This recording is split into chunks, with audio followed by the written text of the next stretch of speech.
बच्चों पिछले क्लास में हम लोग इनर्शिया ऑफ रेस्ट पढ़ चुके थे। आज हम लोग इनर्शिया ऑफ मोशन देखते हैं। ठीक है, तो इनर्शिया ऑफ मोशन क्या है? अगर कोई ऑब्जेक्ट मोशन में है तो वो मोशन के ही स्टेट में रहेगा। अगर आप उसके स्टेट ऑफ मोशन को चेंज करेंगे तो वो उसका अपोज करेगा। जैसे कि अगर कोई ऑब्जेक्ट मूव कर रही है, ठीक है, तो आप अगर उसके स्टेट ऑफ मोशन यानी जो मोशन है उसको रोकना चाहेंगे तो उसका वो क्या करेगा? अपोज करेगा। जैसे कि अगर मूविंग बॉल को आप कैच करते हैं तो कैच करने पे तो वो तो रुक तो जाता है, लेकिन थोड़ा सा आपके हाथ पर चोट भी लगता है। ठीक है, क्योंकि वो इनर्शिया ऑफ मोशन में था। दूसरा है inertia of direction. Inertia of direction क्या है? हर ऑब्जेक्ट की अपनी टेंडेंसी होती है।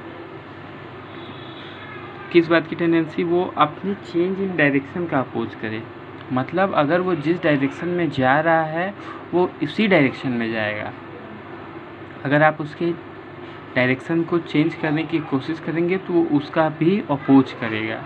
ठीक है, जैसे आप व्हीकल्स चलाते हैं, साइकिल चलाते हैं, तो आप देखते हैं कि जो रास्ते मुड़ते हैं तो आप क्या होती है, आपकी बॉडी खुद ब खुद उस मोड़ के अपोजिट डायरेक्शन में मुड़ जाती है।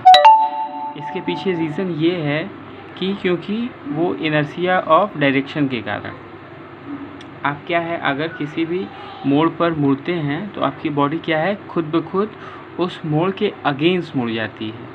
क्यों?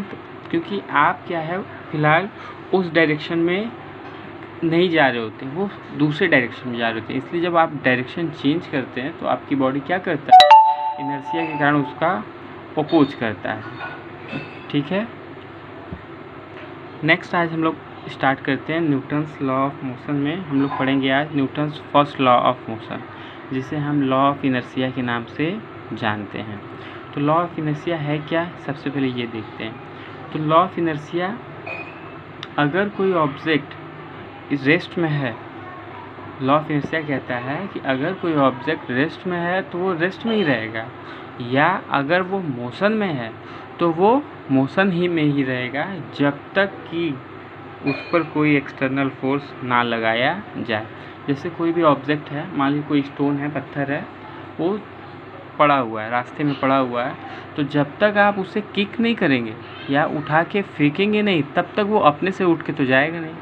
क्यों? क्योंकि उसमें क्या है, इनर्शिया है। या जब तक कोई ऑब्जेक्ट मूव कर रहा है, जैसे कोई व्हीकल्स मूव कर रहा है, अगर परफेक्टली फ्रिक्शन लेस सरफेस रहेगा, मतलब फ्रिक्शन भी तो रोकता है, अगर फ्रिक्शन को हटा दिया जाए तो क्या है, वो लाइफ टाइम मूव करता रहेगा, लेकिन वो अपने से कभी नहीं रुकेगा। क्योंकि उसमें इनर्शिया ऑफ मोशन। ठीक है, समझ में आ गया आप लोगों को? फिर से फर्स्ट लॉ ऑफ मोशन क्या कहता है? अगर कोई ऑब्जेक्ट रेस्ट में है तो वो रेस्ट में रहेगा, और मोशन में है तो मोशन में ही रहेगा जब तक कि उस पर कोई एक्सटर्नल फोर्स अप्लाई ना किया जाता हो। जैसे ही आप उस पर एक्सटर्नल फोर्स अप्लाई करेंगे तब उसका स्टेट ऑफ मोशन चेंज होगा, वरना नहीं। जैसे कोई ऑब्जेक्ट, कोई स्टोन रेस्ट में है तो जब तक आप उसे किक नहीं करेंगे तब तक वो मोशन में नहीं आएगा, और अगर कोई ऑब्जेक्ट मूव कर रहा है, जब तक उस पर फ्रिक्शन नहीं लगेगा तब तक वो रेस्ट में नहीं आएगा। ठीक है, इसे ही हम लॉ ऑफ इनर्शिया के नाम से जानते हैं। एक बार डेफिनेशन हम लोग देख लेते हैं क्या है। If an object be in the state of rest it remains in the state of rest, or be in the state of motion it remains in the state of motion. ठीक, until an external force applied on it. This is known as Newton's first law of motion। यानी अगर कोई object state of rest में है या state of motion में है तो वो अपने स्टेट में बरकरार रहेगा जब तक कि उस पर कोई एक्सटर्नल फोर्स अप्लाई ना किया जाता है। ठीक है, ये सारे टॉपिक्स आप लोग नोट कर लीजिएगा, और साथ में ही बुक भी पढ़ते रहिएगा, बुक से भी पढ़ते रहिएगा। इससे क्या होगा, आपको डीप नॉलेज मिलेगी। ठीक है, बाकी उसके ऊपर हेल्प करने के लिए हम लोग हैं ही। ठीक है बच्चों, हम लोग मिलते हैं नेक्स्ट वीडियो में। Thank you.